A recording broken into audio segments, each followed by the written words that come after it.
Hi guys, it's Ginger. So today I have a tips and tricks video for you for liquid latex.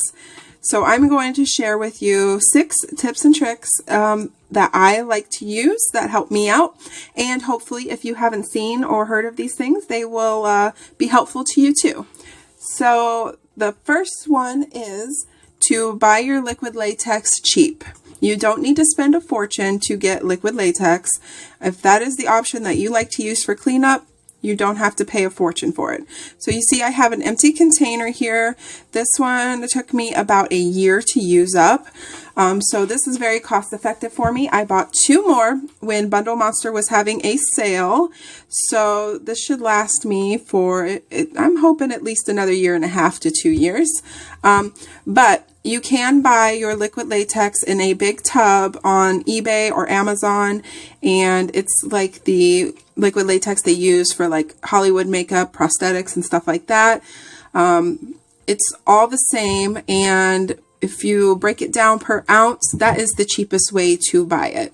But yeah, you don't have to spend a fortune on your liquid latex. So yeah, buy it cheap. Second tip for you is to be cautious when you're working with your liquid latex and also a peel-off base coat. This is something that I've struggled with, so I just basically want to give you a heads up. If you are new to doing a peel-off base coat and you're using your liquid latex, be careful. You get that latex on there and you go to peel it up, you could possibly peel up your base coat as well. So just a little kind of tip to watch out for type of thing, because I didn't even think about it when I put my peel off base coat down, and then I did my liquid latex and I just peeled it right up and I wasn't even thinking. So just something to watch out for. Alright guys, now for tip number 3, I'm going to do a little demonstration for you.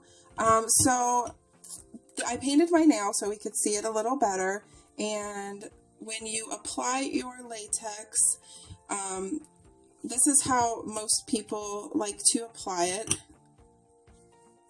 You just go right around the skin and right around the cuticle,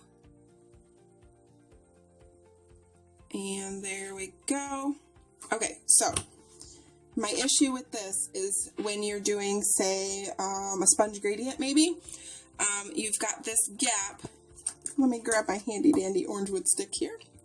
You've got this gap here between the painted part of your nail and your cuticle. So right there, you're gonna have cleanup. And the point of liquid latex is to minimize the cleanup.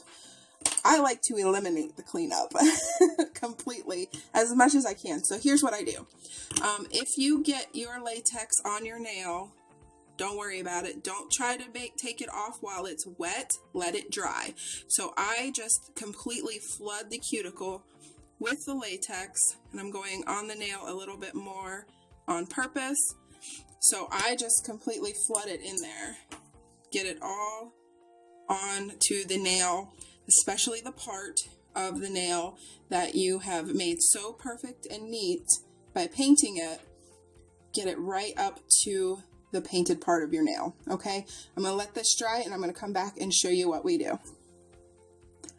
Okay, so that has dried and I've got you zoomed in a little bit here. Hopefully you can see this really well. You can see that it went from a light pink to a dark pink. That's how you know it's dry.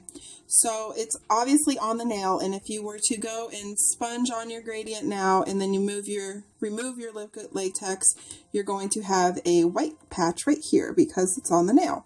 So if you get it on the nail, don't try to take it off while it's wet. Wait for it to dry completely. And I even do this on purpose. Get it right all up in there.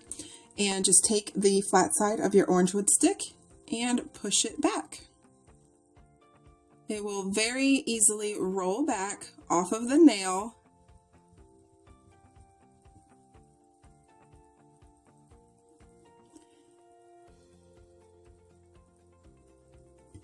And there you go.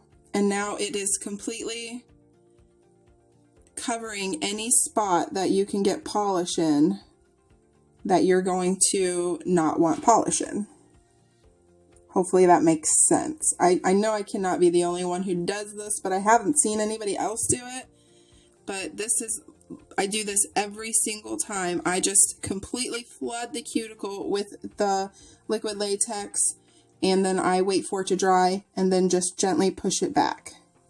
And that helps out so much with cleanup. I literally have zero cleanup. You just got to make sure that you get it off of that white part of your nail so you don't have like a white ring around after you do your gradient. But this little trick works so good for me. This is probably my favorite one. Okay, number 4. So don't be stingy with your latex. Don't put it on so thin, like so. It's going to make it very hard to remove if you put it on too thin. Just give it a nice thick coat, and if you feel like you have it too thin, go back over it again. It's not going to hurt to go back over it at all. And then that way you've got a nice thick piece of latex to peel up, and it'll make it a little bit easier to remove. Okay guys, on to number 5. So this has to be the most annoying thing that happens. You get all of your fingers done with the liquid latex, it's dry, you're ready to go in with your stamping or your gradient, and you stick your fingers together.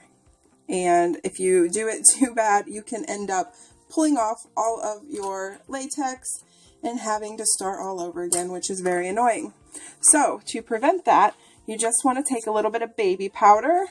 So I've got my foil here. I got just a little bit of powder dumped out just so you can see it because I've got a white background here. So just get a brush, put a little bit of powder on, tap it off. You don't need a ton of it, just enough to dust on there, and dust your powder on.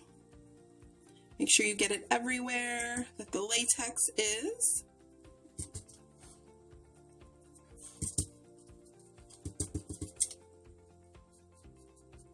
You don't need a ton. You don't want to have it everywhere to where it's going to mess up your nail art. Once you get it on there, dust off the extra. You can blow off the extra. Just do that real quick, and then that will help keep your fingers from sticking together. There we go. So easy and very effective. Now you don't have to worry about starting all over again. It's a great tip. I love this one. All right.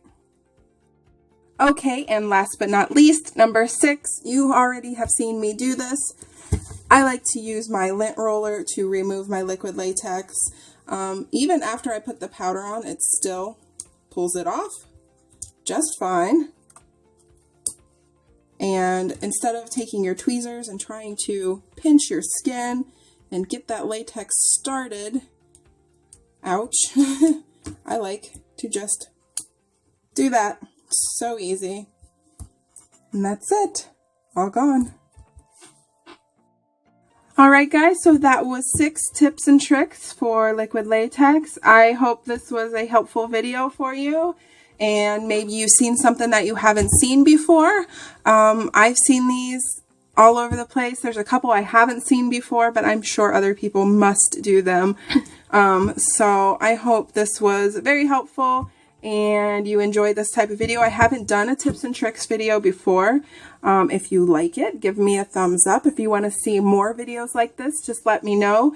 And if you have any suggestions for future videos, put them in the comments below. I would love to hear them. So thank you guys so much for watching, and I'll see you guys next time. Bye!